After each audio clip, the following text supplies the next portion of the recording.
नमस्कार। आप में से अनेक लोग एक न एक समय में हवाई जहाज यानी एरोप्लेन में सफर जरूर किए होंगे और हवाई जहाज में प्रवेश करते ही एक सुंदर एयर होस्टेस आपका स्वागत करती है और आपके लिए जो लगेज रखने के लिए उचित स्थान दिखाती है और सफर के दौरान आवश्यक सहायता भी करती रहती है।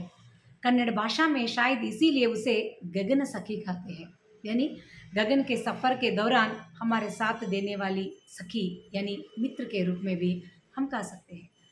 तो इस बात को हम आगे ले जाते हुए देखते हैं कि एक बार फ्लाइट टेक ऑफ करने से पहले हमारी जो एयर होस्टेस हमारे लिए कुछ ऐसी सूचनाएं हमें देती है।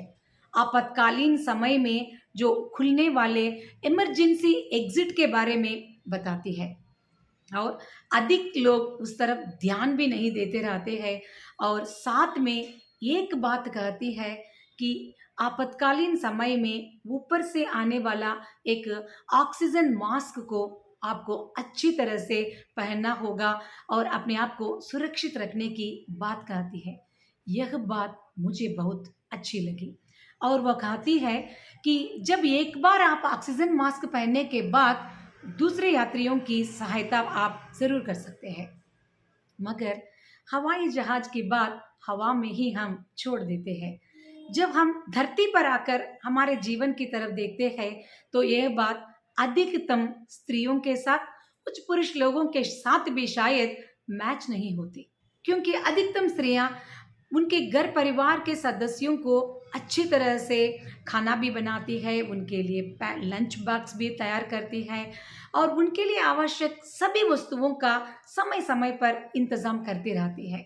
मगर जब भी उसकी बारी आती है तो वह अपना नाम आखिर में रख देती है और कभी कभी अपना नाम या अपनी प्रायोरिटी को वो भूल भी जाती है। तो मुझे लगता है अधिकतम स्त्रियां अंग्रेजी व्याकरण को बहुत पसंद करती है कि अंग्रेजी व्याकरण में सब लोगों के नाम के बाद अपना नाम रखने का जो एक नियम है, तो शायद स्त्री घर परिवार से संबंधित सभी सदस्यों को प्रायोरिटी देने के बाद अपना नाम रखती है।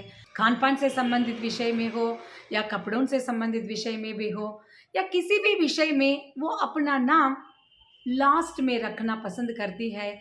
इसीलिए मुझे यहाँ हवाई जहाज की बात एक बार याद दिलाना पड़ रहा है।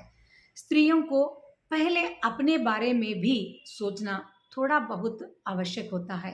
इधर स्वार्थ की बात नहीं, जब स्त्री बीमार हो जाती है तब पूरा घर का वातावरण बिगड़ जाता है, क्योंकि स्त्री घर का पांचवा पहिया जैसे मैं मानती हूँ कि जब तक वो चलती रहती है घर बहुत सुचारू रूप से चलता रहता है। जब एक बार उसका स्वास्थ्य बिगड़ जाता है तो परिवार के सभी सदस्यों के काम स्तब्ध या स्थगित रह जाते हैं। तो हर स्त्री को पहले उसके लिए पहले एनर्जी देने लायक मानसिक स्थिति और शारीरिक स्थिति रखने के लिए सोचना होगा। और बहुत स्त्रियों से बात करते समय एक ऐसा विचार बताते हैं कि आखिर हम घर पे रहते हैं, नाइटी पहने या कोई पुराना सलवार सूट पहने तो क्या फ़र्क पड़ता है। हाँ, फ़र्क ज़रूर पड़ता है। जब मेरे पास एक गिलास में कॉफ़ी है तभी मैं दूसरों को उसमें बाई टू करके पिला सकती हूँ।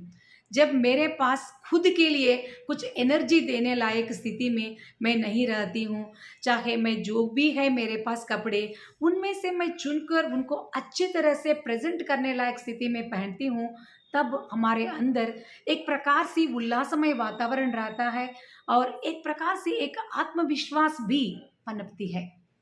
तो वही एक विश्वास, वही एक ऊर्जा हम परिवार वालों को दे सकते हैं और परिवार से आगे भी हम जहाँ नौकरी करते हैं वहाँ भी हम रेडिएट कर सकते हैं। तो इस वीडियो के द्वारा मैं यही कहना चाहती हूँ कि हर स्त्री को अपने लिए थोड़ा बहुत सोचने के लिए भी समय रखना होगा और पहले खुद को थोड़ा सा उल्लासमय वातावरण या ऊर्जा देने लायक मानसिक स्थिति में रखें, बाद में अपने आप से सब काम और भी समर्थता से वो कर सकती है। तो आज से अगर आप उस सूची में है तो आपको अपना सोचने का ढंग बदलना चाहिए और थोड़ा बहुत समय आपके लिए देना होगा। यही एक विचार आपके साथ में शेयर करना चाहती थी। अगले हफ्ते एक नए विचार को लेकर मैं आपके सम्मुख ज़रूर हाजिर हो जाऊंगी। तब तक के लिए मुझे अनुमति दीजिए। आपकी डॉक्टर उमा शर्मा।